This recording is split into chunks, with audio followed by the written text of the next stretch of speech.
I'm supposed to go for the Legends quiz, but it's too far from here. Let's go for the Gardens one. I'm going home, please. Gardens. If it's not Legends, it's nowhere.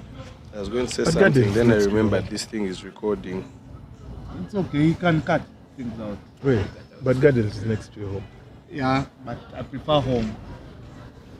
This guy is a real snob. They sold it. Who is the Quizmaster Gardens? Eh? Who is the I don't Quizmaster? know. Wait, they sold Because it. Thingy does. You've been telling me they sold Legends 20 years ago. It's a running story. Yeah, it's a running story. Let it run. So it's not home. Zeno has I so said many home, issues. my home, Nali housing estate. All right. But Gardens is near your home. I don't go to any other bars. I follow Don. Don has a quiz at that place, Cayenne. What's that place called? Villa. The villa. Yeah, the villa. Yeah, which day? Gentlemen. Today. Ah, That's today. today, yeah. What do you think? Anyway, guys have been having interesting conversations here, just trying to this see guy if was they can getting drunk. get some after pod plot. At the villa. We have very chaotic guests here, and for some of us, you'd think that if you came from Zimbabwe, you'd have an accent or something like that. But as much as things change, they remain the same. Welcome to the Fat Cats Rugby Podcast. It's been a minute since we've had this one, and with me, sitting next to me, of course, is Cesar Ankunda, Cobb's faithful. He's managed to handle all his heartbreaks. He's a guy that can't be broken. And with us on the flanks, one was actually a flanker, but you can't tell now. Actually, both are flankers. One is still trying to play amongst the young ones. Zeno, Owora, Othieno, Sankara, and Keniga Abraham. Keniga, do you have a third or fourth name? Yeah. Because it's imbalanced at the moment. It's like this, actually. Yeah. It's Michael. Michael is my third name. Michael. And I thought if you were anyone going. ever calls me Michael, probably it's my mother or something. I thought you're going to give us some bougie things here. But anyway, before we get into the guest introductions, Caesar, it's been a number of weekends, a number of weeks where things have been happening. A lot of from the sevens transitioning into the international scene, transitioning into so many other things. How has it been for you? How have you been experiencing? It's been Kawa. My England is performing. We had a bunch of vets go to Kenya and put on a good display, which I enjoyed. Really. We had the 10th last weekend. My club hosted the 10th last weekend, which were for our first time of a tournament that is being revamped or started for that matter. We did well, and I believe it's going to get better. Pretty much has been international rugby and sevens. Our sevens players did well, and like they said, the project is still continuing. So far so good, really. So far so good. Okay, last time we were with you was at the airport, but you did not continue with us to Harare. Where did you go? Because some of us have pre-planned activities, and you will see where I went sooner or later. I failed to mention what I've been begging for. Finally came to pass. Our 15th training team was named, and it's pretty a good 15th team.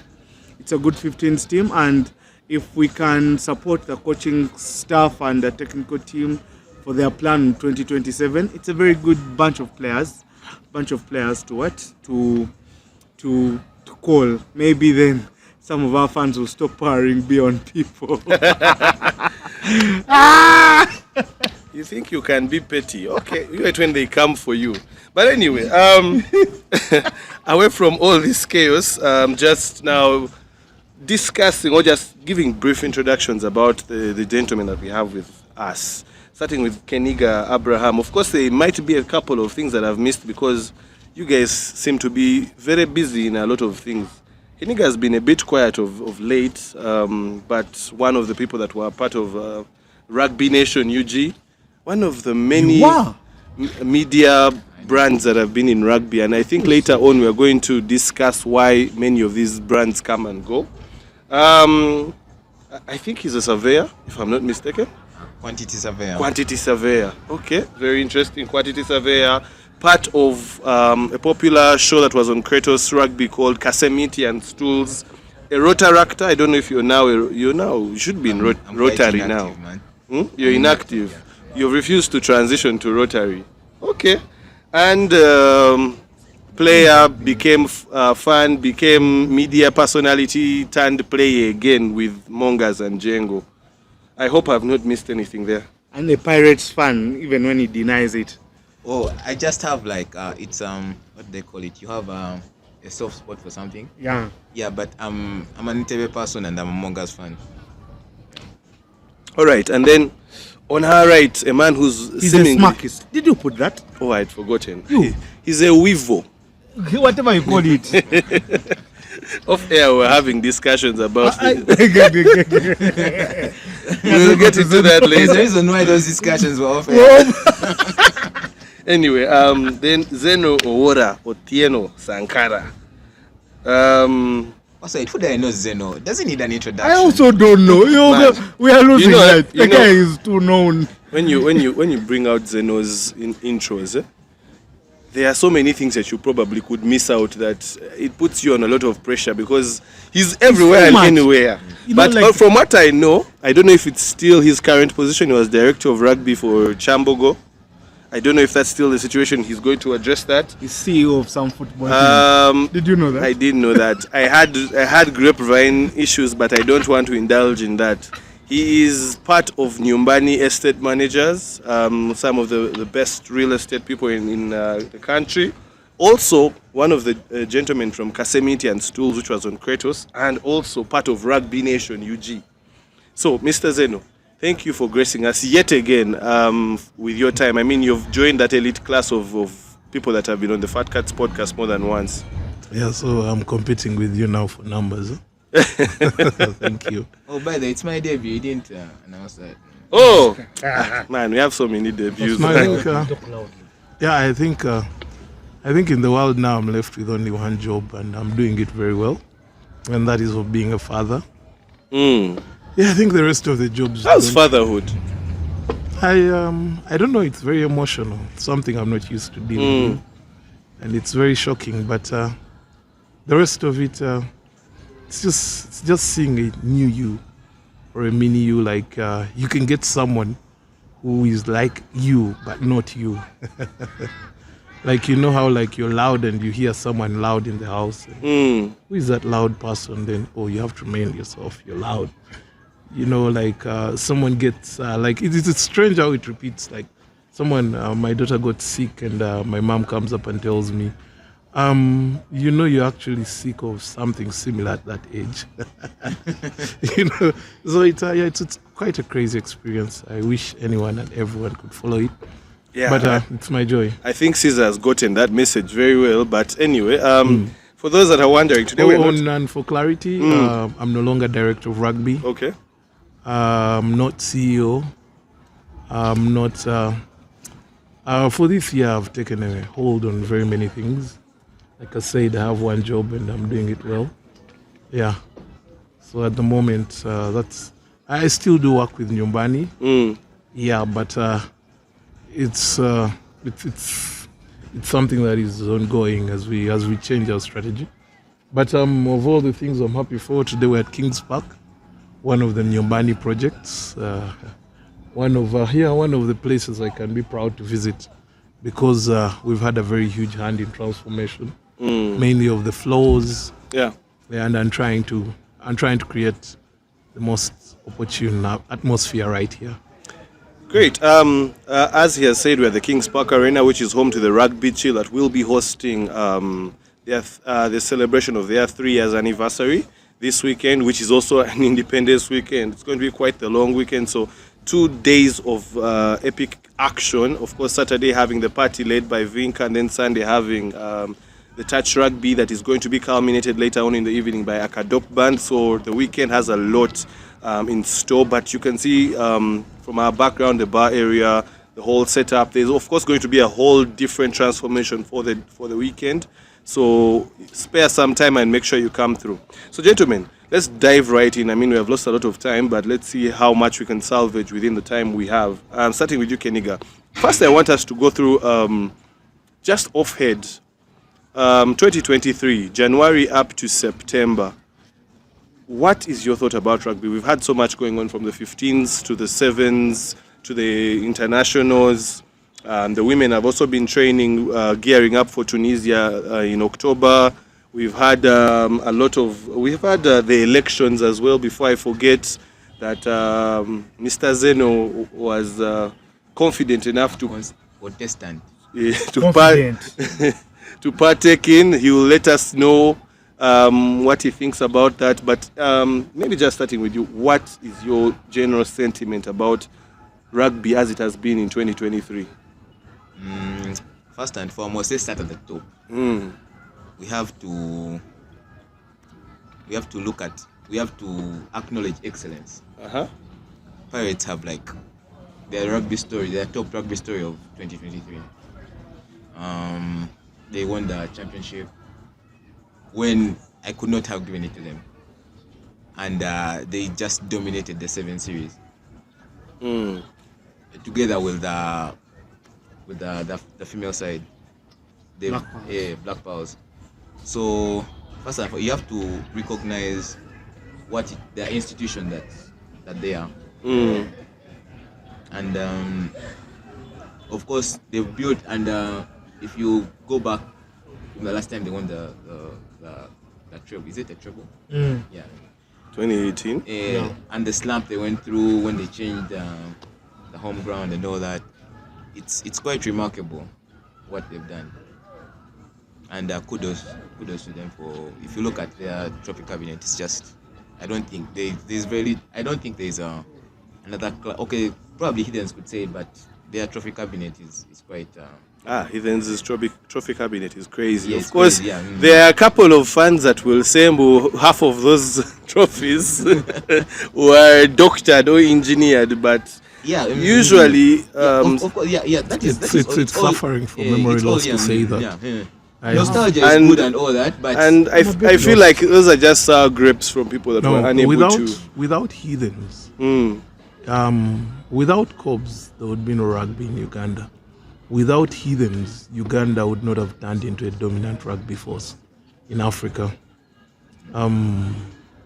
I've had the pleasure of watching the Heathens from '97 and the Cobs from '96. For real? Yes, I've had. I had two pleasures. One, the rugby club was just a walking distance from my home, and it was a game played in heaven, so it was always enjoyable to watch. The Heathens have introduced the best aspects of rugby to Uganda, where the Cobs have provided consistency and style. That is what the work ethic the Heathens started with. The first batch of Heathens players I watched, Andy the Greek, Ian Walker. I think it's the first time I could say I watched the father and son. That's a rarity in Uganda. Zeno, speaking to them, I can barely hear you. What I'm saying is, it's the first time I've watched father and son. I think that is Liam and Ian. The beauty that the Heathens brought, the work rate they came with, the commitment to rugby culture, the first people to actually create a rugby club and a rugby club culture, rugby culture is a whole encompassing experience. The man, the body, the soul. It was Heathens. And without that, nothing would have been possible. Inviting the best players in the world to come and visit Uganda, Jeremy Gascott, creating an atmosphere that would have any rugby player welcome at any time. It's quite profound, and also opening the apartheid barrier of school to rugby and school, because Cobs tend to have a narrow of thinking that never changes. If you didn't go to their schools, you're not invited. Heathens, if you want to play rugby, if you're good enough, you play. You're home. Welcome. If you want to stick around, even if you can't play, you're welcome. I mean, that's a Chadondo culture, and it's where everything we loud and shout out is because of them. Not that they introduced rugby here. They could be a very young team by age, but by culture and stamping, no team has produced more coaches, more referees, more administrators than the Heathens culture, and more down-to-earth rugby people. If there's a rugby club in Uganda that hasn't been affected by Chadondo and Chadondo, it doesn't exist. It just doesn't exist. The way they do it, like if you go out of Kampala to Jinja, say, they encourage you to stay in Jinja. And like Cobbs, if you go to Jinja, they tell you, no, you come back here. What are you doing there? I mean, Jinja Hippos was founded by a Chadondo member. Whereas you will never see those tentacles with the people across. Because I use them as a counterbalance, the yin and yang. Yeah, so that is the credit I can give to them. And over close to now 30 years, they were the first to suggest the capping of Uganda. It's an incredible, the trophy cabinet alone cannot tell you the impact that Heathens has had on rugby in Uganda. Okay, And also, of course, Thank also. you very much for that history lesson. Caesar, I know you've been listening to this, and this year your club makes 60 years. You've just recently hosted the Chitakatens that was sadly won by a Kenyan team, which was also a team just from relegation, which is not a good look on Ugandan rugby. But first, do you agree with what Zeno's sentiments are about Cobbs and the comparison? I agree with Zeno's sentiments about Heathens. I don't agree with his sentiments about Cobbs. Pretty much. Okay, so But the thing also, credit to Edward Chitaka. I believe if he was around today, Cobbs wouldn't look the way they look.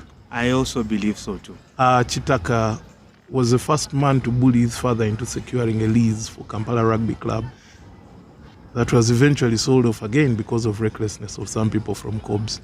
From Cobbs? Are It you wasn't sure? sold off by Cobbs. I said recklessness. Define recklessness. If they tell you that to be a member of a club, you need to pay a certain fee, Yeah. pay the fee. Yes. Don't wait for the other guys to pay the fee and sell out. But anyway, I'm a young person in court, so I cannot speak Learn to the things history. I don't have. Learn the history. Yeah. I was around, I was playing rugby, I was even playing for a club by the time that rugby club was sold. It was a sad moment, very. And who is to blame? If a I man think be- the blame goes round. They you say can't when- blame it. You can't blame it on one club. Yeah, one Yes, club. but I they know say when a man there is requests to do rhinos, something there is a bit of on his pirates. deathbed. Yeah. Of course, the people who sold are mainly pirates. And all they identify I mean, as it's in pirates. their name, guys. Come on, pirates. They are robbers. Again, how did you even trust people who are thieves with- It was there. The red flag was there. We saw it as blue. Oh my God. But anyway, guys, so as we approach to leave this particular topic, well, Caesar, I've not gotten your sentiments about 2023 rugby-wise. How has it been from where you see? A lot of things have happened. What are your thoughts? Well, I think so far so good. The Sevens have done really well. Sevens for a long time have held our flag high, and they've done really well. Of course, every year Philip happens to be our biggest exploit, but the Sevens have done well. Kudos to Pirates, like Keniga said. They've done well this year. They've really done well. They've dominated Sevens. Even when, but there's a name Hippos uses for my club. But even then, even when we had reasons as to why. But anyway, all that aside, Pirates are champions. They are in charge, and they Almost did well. in charge of They are- East Africa. They are the only. Okay, there's a before I finish. That Hippos handler, Hippos account handler needs to be a word that get killed.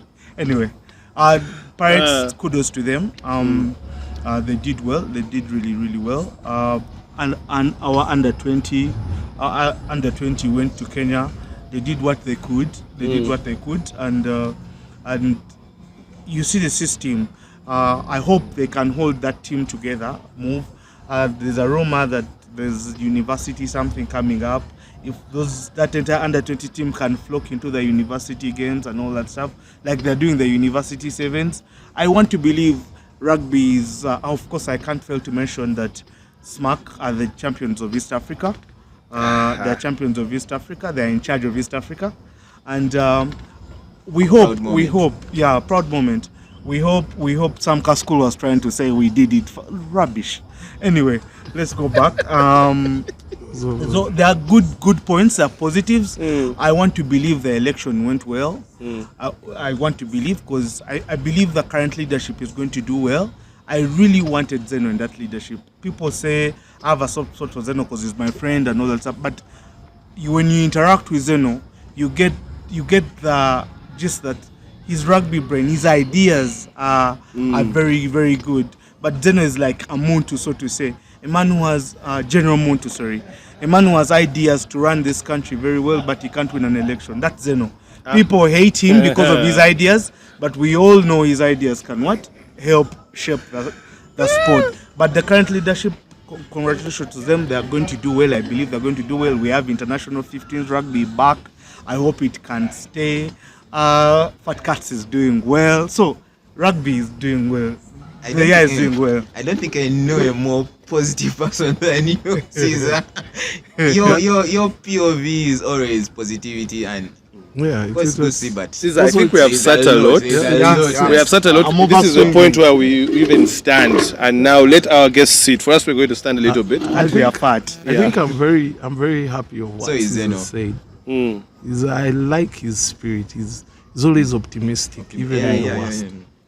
But if you'd ask me about my moment of rugby, it's the fact that in December, for the first time, I'll be playing on a new rugby club this year. Hey! Yeah. Can you still play? Come again? No. I don't signed you? No. Not signing me. Like, for me, my moment of rugby is always playing at a new rugby club. And this year, in December, it is going to be Kilembe Rugby Club in Kasese. And Mark, you have been, of the rugby clubs I'm proud of, not to boast, I was the first coach to deliver Hippos a trophy. So on record, that was the Genocide Memorial Sevens, which was also the first edition of the Genocide Sevens in Rwanda. I didn't get lucky to win 2 in a row because the next year was the Uganda Veterans, we didn't win. I've been one of the first people to be there at the formation of Fort Portal when the idea was being mooted. Walukuva, those are my people. At least Duncan has a long story to tell about that and how Walukuva came to be. Zeno, how didn't you win the election, man? You're so fucking connected. We're going to talk about the election. Umbara Titans, can I say more? Should I say less? That's literally my home club. Who else? Mbale Elephants, when they were arguing over the pitch. I was still a member of the government of Uganda. And I was among the people they sent to ascertain the facts regarding that place. And, well, if this year we get to play rugby in Kilembe, which was last played there in 1985, it will be such a pleasure to rehabilitate the clubhouse, to bring the poles up again in the traditional colors of Kilembe, black and white.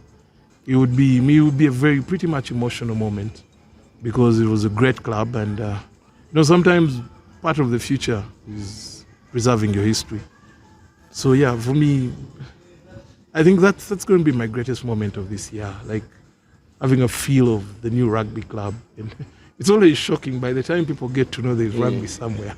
I probably already played it there. We can't wait to hear what's going to be, all the news coming in from that side. But for all those that are here, of course, we already talked about it, but you can see just the bar area there. We're definitely going to be zooming in and just giving you a bit of the trophy cabinet and the bar area of the Kings Park Arena, where the rugby chill is going to be, the home of such actual... a small trophy cabinet. Small. Current, but small. Where is your trophy cabinet, Cobbs? I've never seen a trophy cabinet. Usually when you win, someone takes it home. Let's not go there. The trophies are there. You come for AGM and see. We don't even have Are we to invited? see. They told us we're never invited for your AGM. Only to vote, right? Yes. So, but anyway, we are not at our usual home. That's a Fred and Winnie B&B, and but we can still talk about it.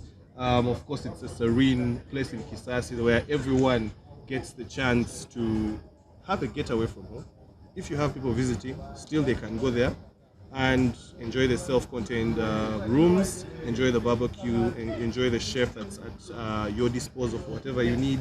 Enjoy the transportation in and around Kampala and Uganda in general. The numbers will be running on the screen, and for those in the audio, we shall leave them in the description. And basically, just tell them that a Fat Cat sent you for amazing discounts. So yeah, that is basically it. Zeno, let's start from this point. Elections. You stood. You didn't win. What are your reflections? You've had some time to think about it. I think first, how it happened was the mistake. I had no business being in that election. I was miffed.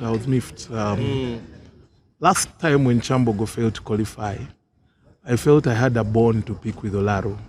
Some people get motivation in positivity like Caesar. Unfortunately for my bloodline, I always pay my debts. And I was very livid at Olaro. I told him, I want you out and totally out. If it was possible, it was to send you to hell.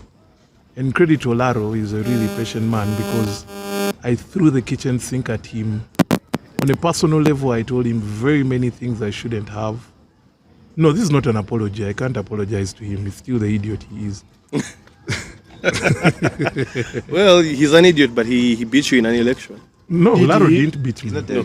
No, actually, it was. I just keep. Yeah, so I mix up those things. It was. I went in to just have to make sure Olaro is not there. So you were playing Chifiriza.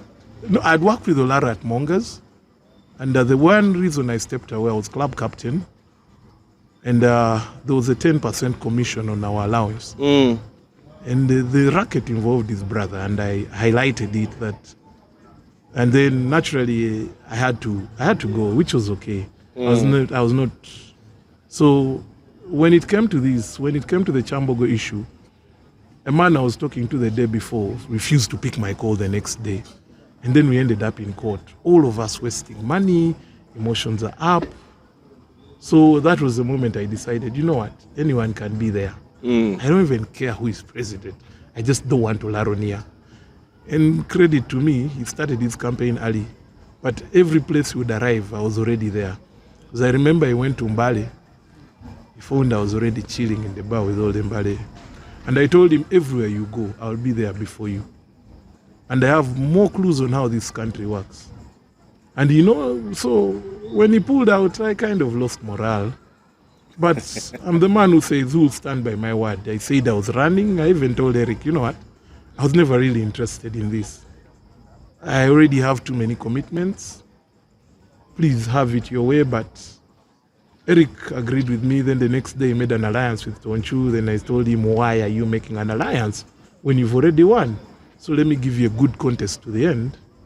So I downplayed the election. Totally, I didn't give it any time. For example, when Cobbs invited me, my response was clear. You people are not even organized. How will they? I'm not coming for your business. When Pirates invited me, I told them, I'm running against your mate. So why would you invite me? You please vote your former chairman. When I contacted Heathens or Chadondo, the chairman, Tindi, whom a man I thought I was familiar with, told his committee I'm too hyper to be voted. At that moment, I knew my goose was cooked. So I took offense to that naturally. Tindi is a member of Chambogo and we've worked together. I felt he had really trivialized me. So I gave him my thought process, which is he's not a man worth working with anywhere. But I was very certain of one thing. All the upcountry clubs were going to vote for me. I knew it because I knew these people. I'm always with them. I play very little rugby in Kampala, or none at all. But I'm always out there traveling. When I'm bored, I take a road trip and I sit in a town.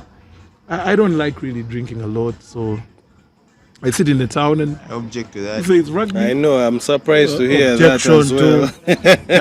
if there's rugby, I'll play it. And that's how I find myself playing in strange places and playing with strange people. So for me, it was a pleasure, and I think the election was certainly and very directly free and fair. It reflects the will of how clubs have to run or want to run their agenda for the next 4 years. The catch is, No, for the when last when you time, say free and fair, you could say, I would not say free and fair. I would say legitimate. it was a legitimate It's election. a legitimate election, but free and fair is Did I it's quite a lose? loose term. Yeah. I lost squarely. Did I stand a chance? No, I didn't. It was, for me, it was two objectives. One, to show that the dynamics of rugby have changed, because the 25 people who stood behind my back, which constituency is that? If Sechadondo had 12 votes, and they voted 12 as a block, Yeah. and someone from Kitgum came in to give me his 2, and then Mbali, because ideally on paper I had more clubs vote for me than they did for Eric, because if he won the blocks, Exactly. I won the standalone votes. So do not ignore that. It was a message from the people who are not often heard, or who don't even.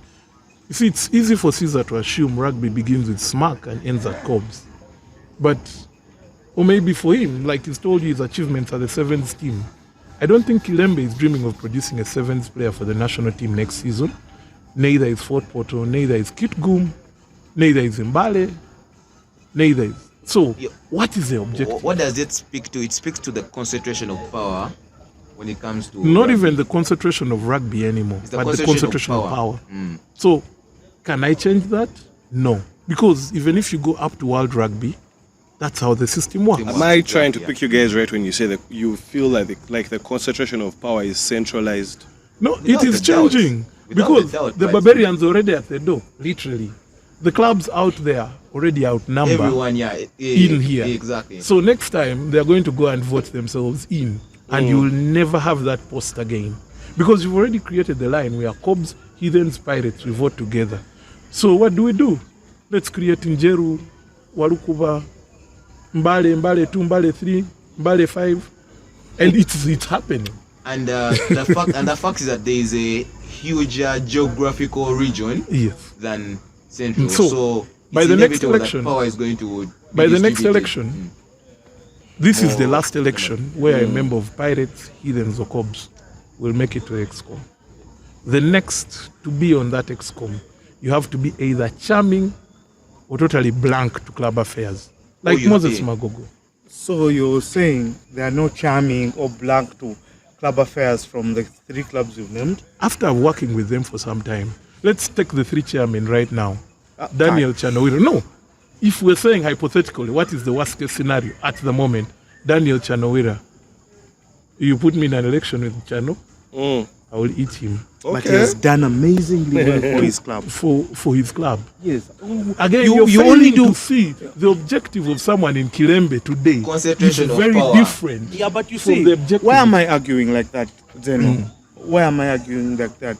Right now, you can't judge what Chanowira is doing for the general growth of rugby because he's instructed to do the job that he's doing right now. If Chanowira say, Chanowira or Dr. Stone are charged with running the affairs of their club, if they're doing them well, then if what works for the gander works for the goose, if they're doing well for their club, maybe I get your point of, and let me tell you, by far I was so happy with how your voting situation was, because for some reason I was not happy that a person who doesn't have a heathens block vote doesn't win an election, and I was on point to say I really think we should revisit our voting system. It is and being get to revisited. adult First and suffrage foremost, or I something. disagree with what you're saying.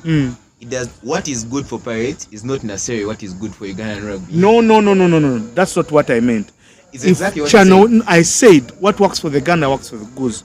If Chanowiro has been charged with running the Pirates Club and he's running it well, maybe if he's charged with running, say, for example, the Nations Union, maybe he also has ideas that we might not know. Then we might not know an then. election works. That is not how it works. And That's not how an I'm election works. talking about elections as such. I Yeah. wasn't talking about elections. I was talking about the ability of the people in the central clubs or the central area to actually run this sport. As goes the elections, you have much more information about how these things work.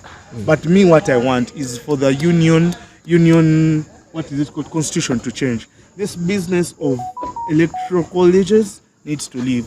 If we need to pay to be official members of the unions outside the club, I don't know whether it's allowed, then we should do it. We should do it. But what I'm saying is, what you didn't get is this constituency of this sport is no longer the familiar faces. That's what you lost. I said Daniel Chanowira. Of course, if Cobs vote Stone again, next season you could be playing in the championship. I think Stone by far is the most rigid and narrow-minded person I ever had to interface with in management. And given that they have had to interface with almost anyone. Oh my God. If you also bring Tindi, perfect gentleman, but there is no fence. Do you think there's a level of spite in your comments? I feel so too, because we remember the tweets. Remember those It's tweets? his opinion. It's his opinion. Yeah. Let me ask you. Very- I His said opinion. I have worked with, or I have had to work with. Yeah. I didn't say he's that Is man. that, yeah. I didn't say he's that man. I mean, if it's a club that gave him, there are two things. If the club gave him that responsibility, either they think like him, or he made a decision on a personal level. So I will take his decision as personal instead of blaming a club that is 60 years old for one man. And if Cobs, I know the IGM is soon, if Cobs actually do vote him back, they'll have created a disservice. You know, Cobs forget their history is our history. It's not only them. Though they want to narrow it down to Namiriango, Sijui, who. But that is it. That is it. Cob's identity has always been closely linked to Namiriango College. Tight knit. It has been tight knit, but You should actually give them some credit for welcoming people like Caesar. Namiriango College's identity is closely linked to Cob's identity. No. Guys, Namiriango Rugby's identity. Thank you. Namiriango Rugby's identity is closely linked. Guys, do not denigrate a club to a school. The school, yeah. school I say is closely known. linked. The rugby, the school rugby, Of course, the club is much bigger than way bigger, than the rugby way bigger. If you look, okay, circle. if you look through the Cobs history, as Zeno has elaborately said, most of the people, the legends, are not really Namiriango players, but because I mean, the best Cobs player is not even from Namiriango. Alan Musoke. Even the most. Oh my God! The most Let's have this discussion. No! Wait, the most consistent You guys. player from Cobs is not even from Namiriango. You said consistent. No, I said the best is Alan. Yeah. The most consistent is Victor. And I'll they're not say even- Alan is the most decorated. Wait. But the I think best I'm player- getting new was it- information. Victor Wadia is not from Namiliango. The most. can ask him. was it- Why are you the lying? I don't know. Victor Wadia Ask should him. be. The most. you guys- Anyway, the best- we need to do the some best, homework. The First most of all, he talented came rugby from player Entebbe. in Cobs has been Edman, and there is question about that. The most talented, yes. talented, PG. best, as in Yeah, you guys. talented. Talented. You With can't. talent. That's not a question, man. Alan, we're old let's enough. not go. Let's not go. We're all Let's Alan, not go. Alan, Let's I not would go. say decorated. Anyway, I would say I decorated. just wanted to clear that part. Bring Did you ever talented. see Edmond play? Wait, in sports. Did you ever see Edmond play? Keniga, in sports, talent doesn't mean you'll be the best. And we have practical examples to that. Yeah, Do you yeah. remember Sebastian Desler? Yeah, The most talented footballer anyone could have said, Could have "What? seen. You do not know him." but still, yeah. I mean, but all still, those Brazilians who came through, why don't we say Ronaldo da Lima is the greatest? there's a group of people that say he's the greatest. But anyway, Yeah. that is the There's case a- for there's a another day. faction, yeah. We'll, Yes. we'll There's a definitely faction, I would have say. another time where we're going to talk about that. But now, I want us to talk about this. Media in rugby and media in sports in general in Uganda. I mean, we have had Kratos, we have had Rugby Nation, we have had Rugby 256, we have had Oak Sports. I can name a whole 15 if it was a team to play. Yeah. But why is it that It struggles. there is the start, the shift, and the drop? And honestly, if I'm to be frank with you guys, it actually gives me nightmares sometimes. How to beat, usually it's a cycle of 3 years, then afterwards something happens. So you guys were part of Rugby Nation and you guys were part of Kaseminti and Stools. I'll start with you, Keniga. What is the problem? Or what is not happening? What is not really facilitating these these organizations to really push their service for long? I'll just give you just a personal history. When what happened is that I like to read. I like to have information.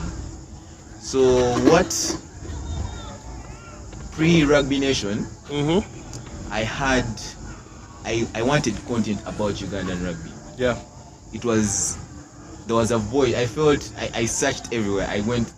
All you would see in New Vision, you go to their website, all you find is like an article Well, the fans on are a also- Monday. The fan zone, they're doing a good job. There was Fan Zone. Fan Zone was doing a very good job. Yeah. But I felt their content was it didn't go to the depth I wanted as a person. So I think in around when I finished, I'm an old man. I finished campus around 2013. I got together with a bunch of guys. Chanera was one of them. Moses. We met some random Friday evening, and I gave them the idea. The bullies of Smack. Bullies of Smack. So one evening we sat down and I wanted to start a sports magazine. We had the idea, we talked, but we were young men and each one had their own goals.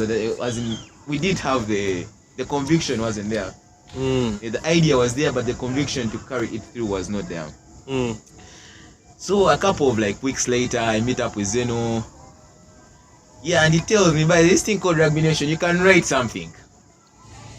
And from the history of Rugby Nation, it was a couple of guys who had founded it. There was Daman, there was Asana, there was Luwum, Norman, there is Blaze. Blaze is currently, we spar a lot on WhatsApp about international rugby. Yeah, they had met, they were also high school kiddos, they were just thinking of something, so they had a platform. So when Zeno invited me to write, I'm like, oh, correct, I could write. So Zeno would write, I would write. There was a couple of guys. It was basically a newsroom run on a Facebook group. Everyone would watch a certain game and everyone would give their opinion. That is how it was, a labor of love, basically. You go, you watch, everyone says their opinion. So from the Facebook group, it going to WhatsApp group.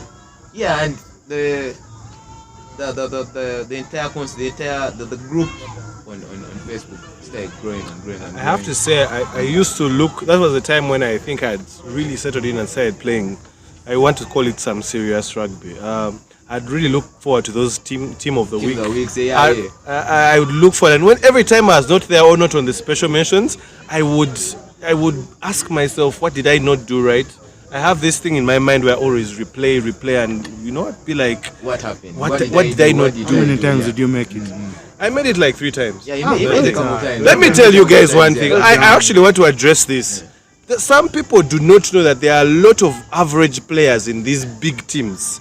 And there are a lot of brilliant players. Not that I'm calling myself brilliant. That are in the small teams. How many times you made it? I chose my team, and I am a stickler for loyalty. Sadly, sometimes things may not go right. Pirates fan. What is loyalty you're talking about? What's the evidence that I'm a Pirates fan? Okay. What's the evidence? Anyway, I want to understand. I want to understand. Where did it start? Where did the crumble start? So we, of course, we developed a lot of items, a lot of there was the articles we write. Yeah. There was the team of the week and all that. So we had a lot. Now to run, now that I'm older, I get to realize this. But to run an organization like that, you need actually the funding to run it. And at that time, you're straight out of campus, man. Well, basically, we were unemployed youth. Zeno can tell that even that we'd sit down and write those articles when we were in Tabisba. We were in Banda, basically, when we'd sit down and write those. So you were drinking while writing? Yeah, no, we were not drinking while writing. What is wrong with that? Yeah, but the best of the best ideas. What are the best ideas that came from the I thought they come from the toilet seat. Have you ever had a good idea that came from church? But I thought you don't drink a lot. Back then. Why are you attacking church? What have churches done to you? Why are churches getting straight? The last idea that came from church was crucifying Christ. From then a they struggled. Some guy was expecting some money, Yeah. and then they gave him a deal. So the best that Can you comes from stop there is this corruption. blasphemy? Can you continue? So what actually happened? Yeah, would sit down on a random Monday evening, and everyone would give their opinion about what happened. So at that time, someone would volunteer to edit everything and make it into an article.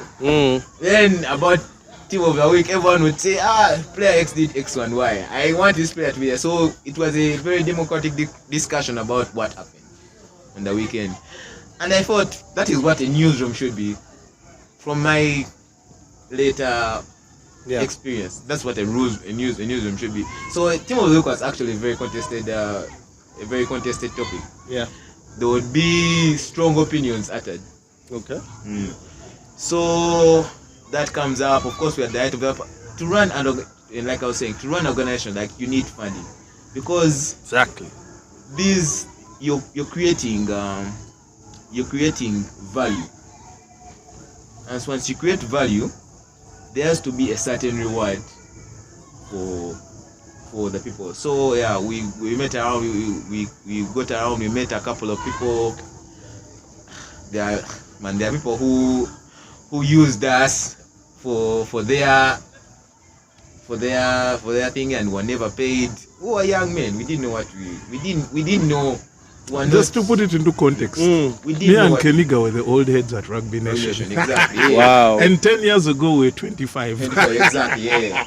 Exactly. That is Also, but like you said, we were very young. We couldn't even say we're ambitious.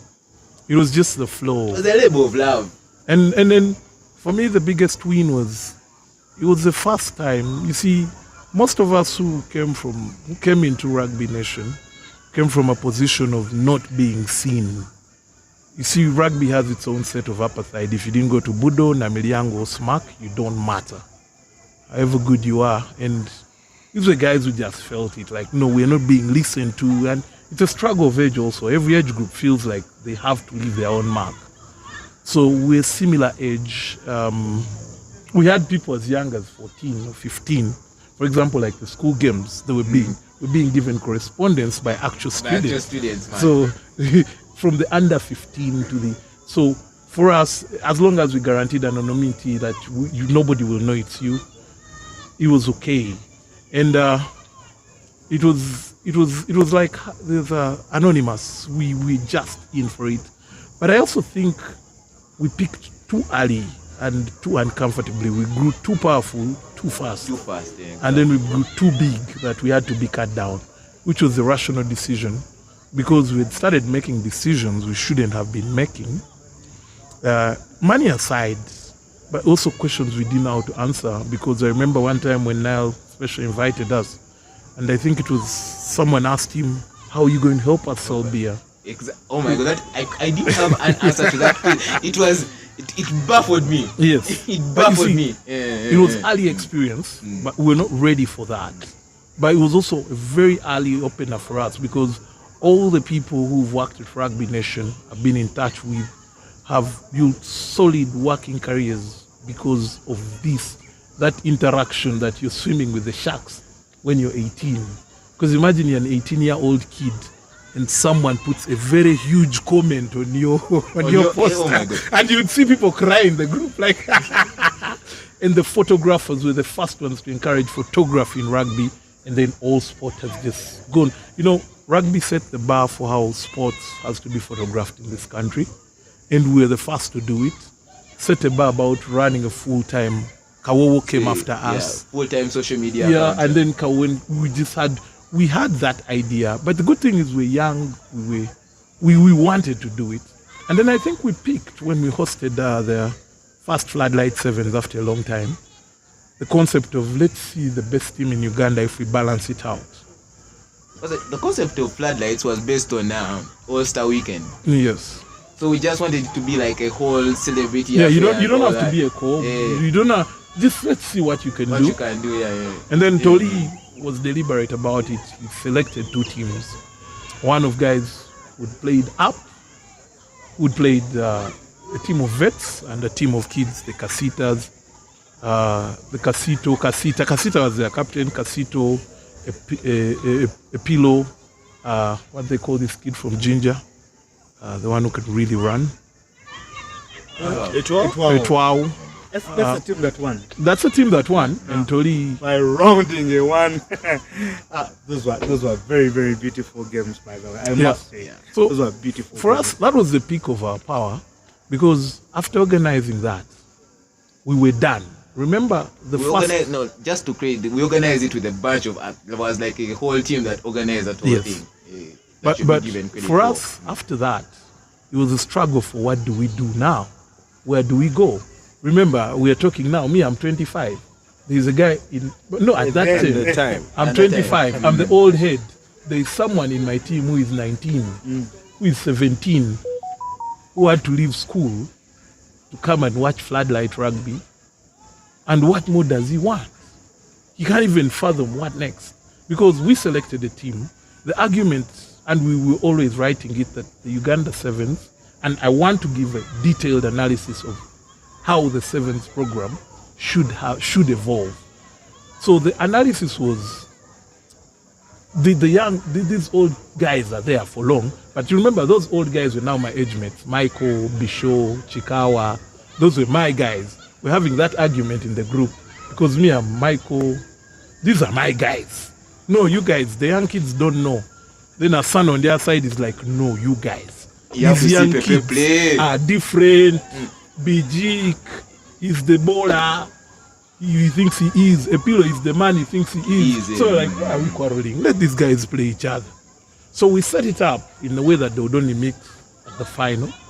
And when they won, suspiciously the next weekend the same team appeared in Nairobi. They won and you see, the craziest thing about it was before we'd finished Africa Cup, the Olympic qualifier in South Africa, we'd finished 6th place. We just made it barely to the quarterfinals and stopped at the quarterfinal stage and headed to the plate and lost, I think, the plate final in the old format. And the next weekend, the Casitos, the Casitas are in their first Africa Cup ever. A pillow, a twau. Okay, Ojus was just... Yeah, it was just, you just come back from those 2 injuries. Ojus was not Ojus, yeah. Yes. Ojus had just come back from those 2 leg breaks. So he was now, this is the first time he was really ready to play. And Michael wasn't in that team. Michael was on the team. Michael was on the team. Michael was not. He didn't go to he was the not team. on the dumbbell cheaters. Yeah. But No, he didn't go to the team that won the championship. okay. Yeah, so for the first time, we were actually in the group laughing about it. Like, oh, this was interesting to note. Manano. Manano was in that team. Yeah, so Such a brilliant player. for me, it was at then that we literally, you could see we had gotten to the top. We had no more motivation.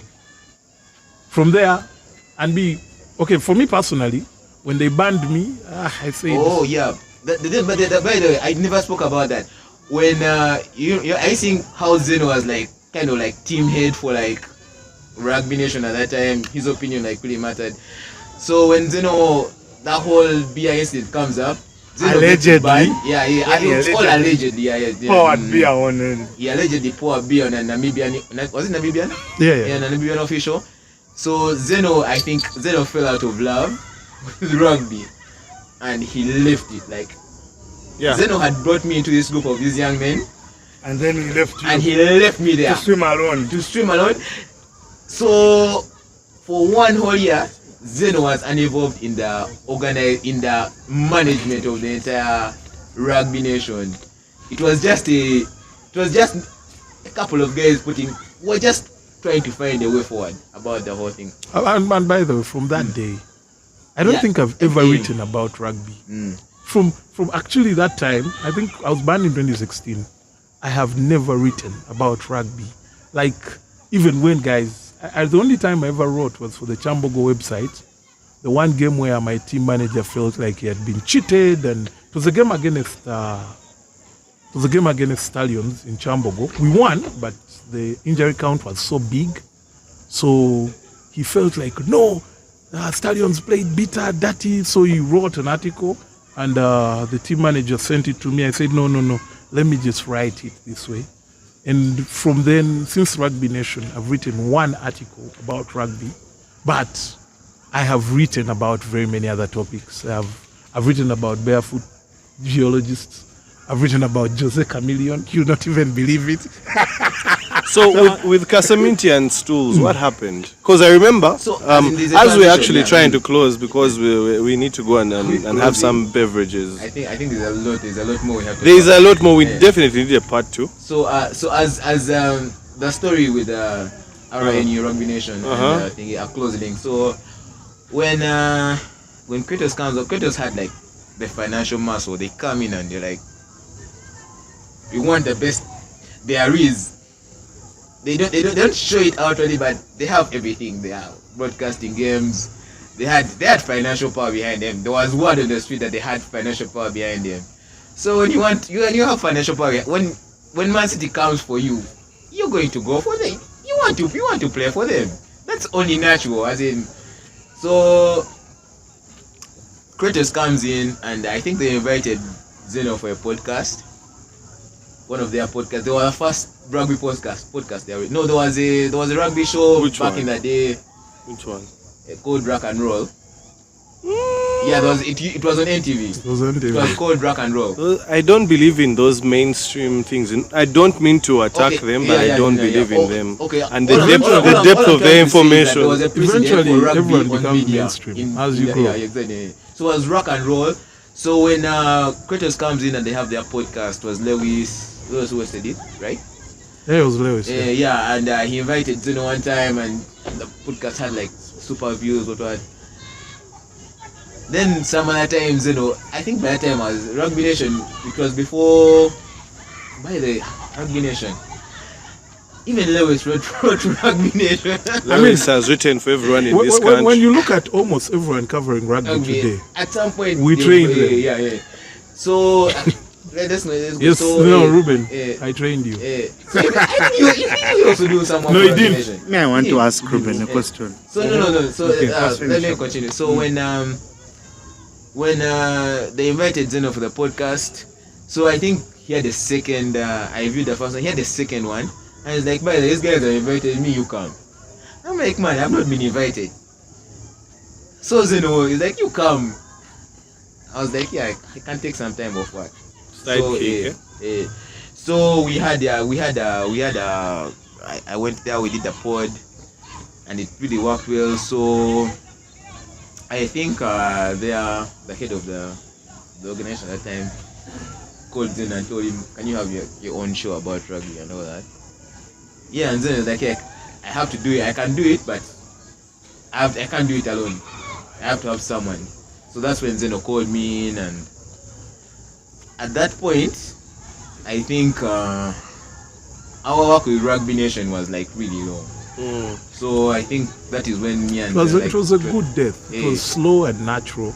No one really mourned. No one, exactly. It was mutual. You could feel everyone felt contented with the work we'd done. Is that kind of thing, like when you are involved with a lady and then for some reason you mutually just stop talking? Just stop talking. No harsh words exchange. Our work here is done. Yeah. Okay. I remember I received a very I don't know if it was a phone call or a bunch of text messages where you are not amused. The day there was a halt on Casaminti and stools and your involvement. The same problem. I think that is much later on. That's much later on. I think the first problem Kratos had was the problem we had at Rugby Nation. You were too young to be running that organization. To be having such power. Now, given Flex biceps medium dark skin tone. Given what I know now, and also having been out of employment forever, and you know what they call rookie mistakes. I run a business. I work at Nyumbani. I make day-to-day decisions. And when I look at the decisions I made, say, in 2018, and I look at them now, I cringe that I'm the same person who made those decisions. When I look at now how I approach many aspects of, like you see how the government announces, we're going to 100% tax houses, and you're seated back knowing, okay, we know that. Government has to receive their taxes. then you approach every of your clients and say, this is your tax plan, this is how it's going to be. You delay. Yes, you make mistakes in business. And sometimes I've learned that patience is also a tactic, something I didn't have then. Sometimes at Rugby Nation, we're in a hurry to be the best. We wanted to beat Fanzone. But you see, Fanzone was being run by someone more mature than us. More mature. He's And still around. We are dead. was it? No, that's a seasoned operator, man. Yes.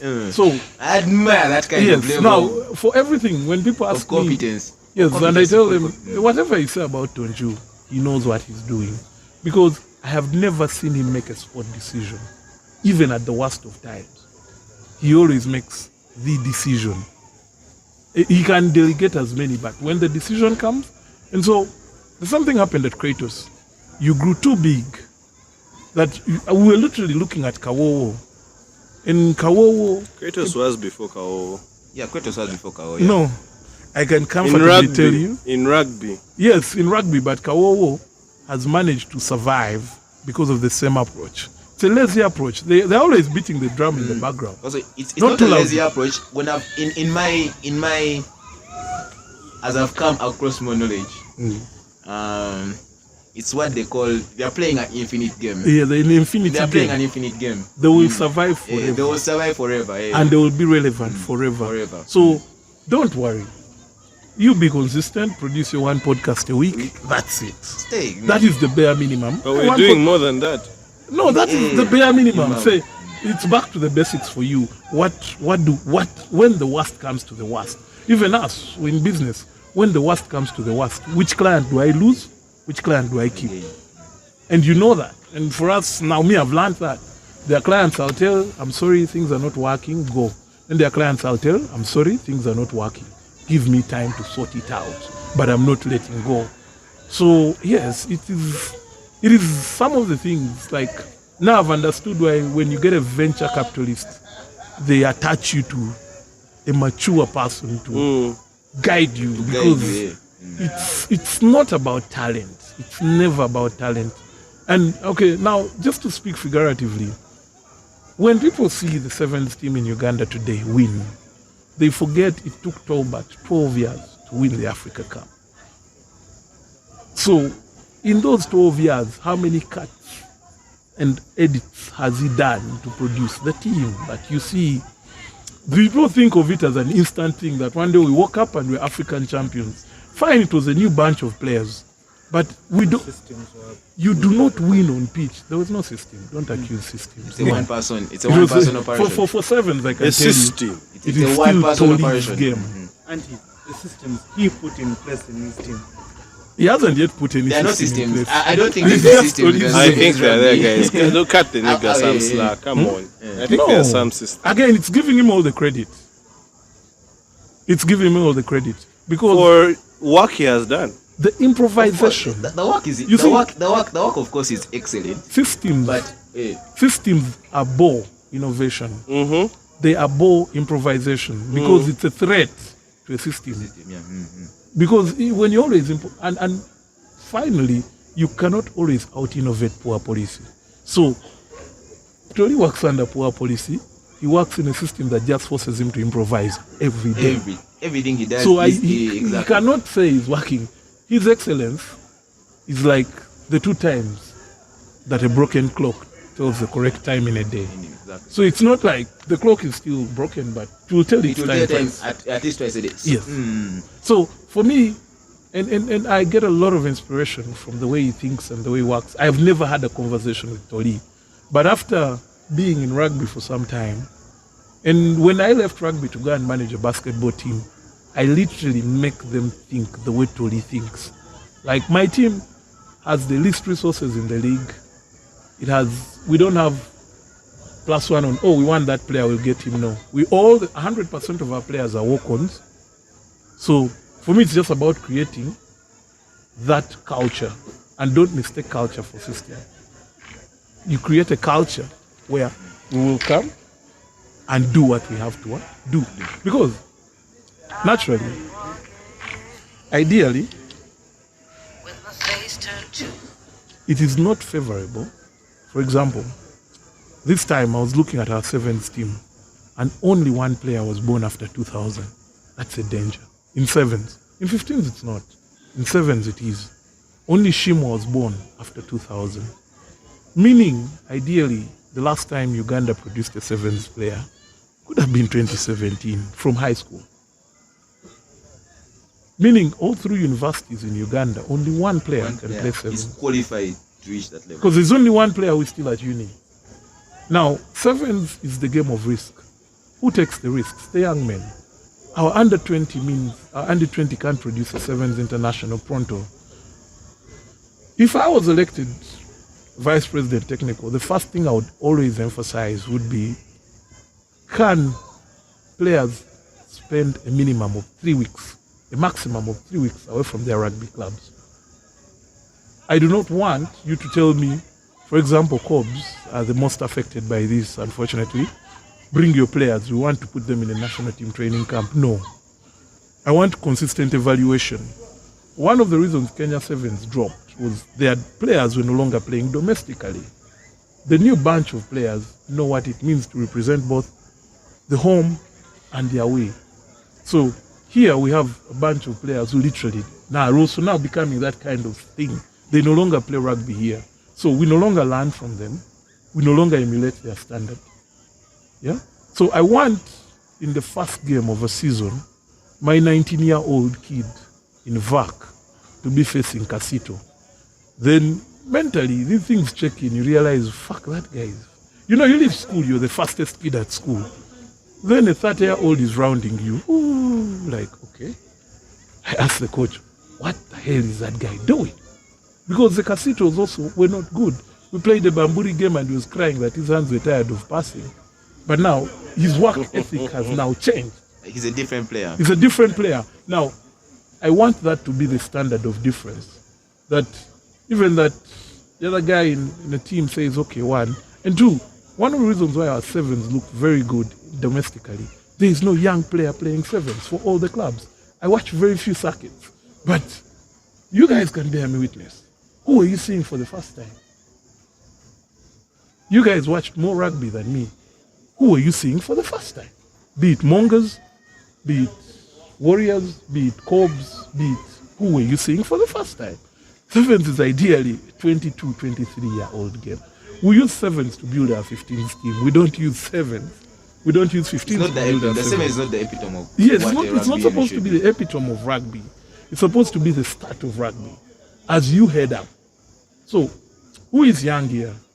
Do you look at Pirates and say, oh, they've given us, what they call this kid from UCU, the kid who's MVP in Chadondo?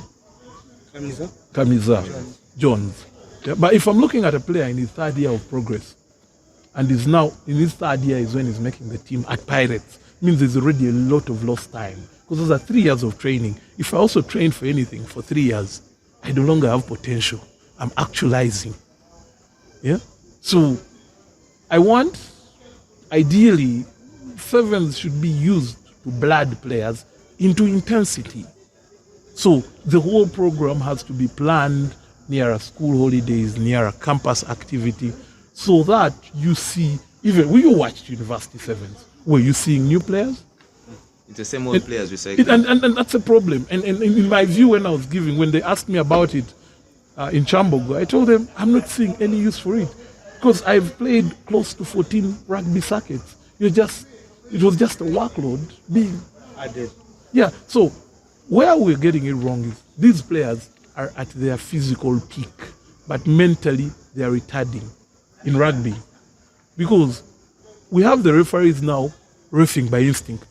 When you see the guy going, you can see him even moving. Yeah. I can give you an example. Odiambo, the guy of Buffaloes. Every time he's on the wing, the referee moves there by instinct. Because the next thing that's happening is a high tackle. We can review all the facts, all the videos now. And it will happen spot on. So the referees are no longer even getting a new template to ref. Because they know the instinct of these players. And so it happens that when Liam stands in the middle of the pitch off the scrum down, what is he going to do? What is he going to do? He's going to kick. He's going to kick. Cross kick. The other side, right? So, I mean, even if we put Liam on the national team, yeah, it will not add difference. I saw Shimwa make very many mistakes in Zimbabwe, and I was happy because for once we had a player in the team who wasn't a machine. These sevens guys are very efficient. They can literally beat us and we don't see where the mistake was. Like, okay, why did we lose? And if we can't see where the mistake is, we can't revive. These guys are textbook players now. There's no adventure. They all go home and they all come back uninjured. The only guy who came off injured was Pius. Why? He's taken a long break from sevens. These guys know we'll beat this one, we'll lose to the other one. Still a good result. We are all happy. Isn't that what is happening? Caesar, We need to evolve past that. Yeah. Now, if we're not having kids straight, I want a kid in VAC to be playing national sevens. Yeah? Then I don't want to be giving a 25-year-old a cap at sevens. Why? No. Olango, why is Olango getting a cap? Very good player. But what do I need for 4 years? Because I want the player in the sevens program for 4 years, produce a super athlete. That's now when your second phase of the 15th team is working. You have a player fresh from seven. Just to interject, Zeno, that speaks to the reward systems. If for the last probably 4 or 5 years, the reward system for a rugby player has been a call to the seven side. Yeah. You get it, eh? It is not. Test rugby is kind of irrelevant. It has taken a back burner. Yeah, and that is that a systems issue? As a country, as a rugby union, is sevens our thing now? No, it's not. No. I want to say, yeah. Is sevens our thing now? So we need to review. We need to rethink what our priorities are. Is the sevens rugby seven sides the epitome of what Ugandan rugby is? We need to answer that question, and not just as a yes or no answer. First, It should be in depth. I can tell you why it's not. Because the sevens happened by mistake. They were never in plan. Winning the Africa Cup was never a plan. There was no union agenda that we will win the Africa Cup. When they found themselves winning it, of course. Of course, And they will Zeno, take up the glory. and at that point, I am going to say that is where we shall start our part 2 from. I want to ask a question. Yes, you wanted to ask a question. I don't know if it was to me or to them. No, to Zeno. To Zeno, just Zeno. Zeno. Please go Here. next to the microphone. Zeno, here at the Fatcast podcast, I want to ask you. The whole world is watching. Did you pour the beer on that Namibian coach? No, let me answer that. If you can answer that question, if you are allowed to answer, fine. If you're comfortable answering, kindly answer to the viewers, because I'm tired of everyone. You had an altercation with my chairman, and in his rebuttal to your tweet, he said, "Is that why you pour beer on international coaches?" And I find it, you're a very intelligent man. I always say this, I've said this to very many people I meet, but that thing keeps sobering us, and unfortunately we are not party to the decisions of DC. We don't know why you are banned. We know you are allegedly banned for pouring beer. We didn't see your defense. You just disappeared for all those years, came back.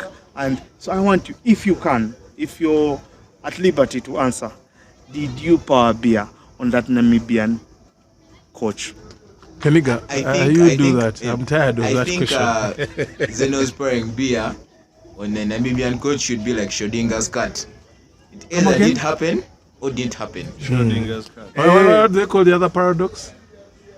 There's another paradox. Yeah, I've forgotten it, but yeah. If it was done, it was done. If it wasn't done, it wasn't done. Yeah. Schrödinger's cat. All right then. Is this how we're choosing to leave such To a leave question? such a question. Schrödinger's cat.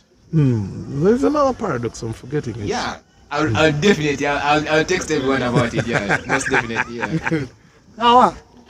Yeah, so it's been particularly interesting, but we'll definitely need to have a part 2 for this one. Yeah, I feel like information like this in different facets of the game and sport in general, and even life in general, because there are a lot of other questions that I want to pose to you that are even beyond rugby. Yeah. But let's break this down into small nuggets for our viewers to enjoy. So at this point, we shall leave it at this. Of course, myself and Caesar, as always, Zeno and Keniga. we are definitely going to have to do this again. We might be, of course, if your schedules align, for this coming week, we might be at the Kickoff Sports Bar, if we agree. And we'll definitely be seeing how to do this again. But for this episode of the Fat Cats podcast, thank you very much. Drink, man. Anything for anything for a free drink. A good drink. I say good drink. I had free drink. I was like, okay. But anyway, Isn't that what we're struggling against? Free. yeah, there's so much to talk about. I mean, there's 10 years ago I couldn't. there's commercialization, there's Didn't stop us from sponsorships. getting drunk. You don't have to buy beer to get lit. No, By we don't use the, if anything you else. ever notice the people that never buy alcohol, the ones that get the latest. I see you're creating support for these noob fellows by getting high without beer. So guys, thank you for being part of the Fat Cats podcast for today. I will see you next week. Cheers. And Caesar, man, contact Mike Ziggy for a mic.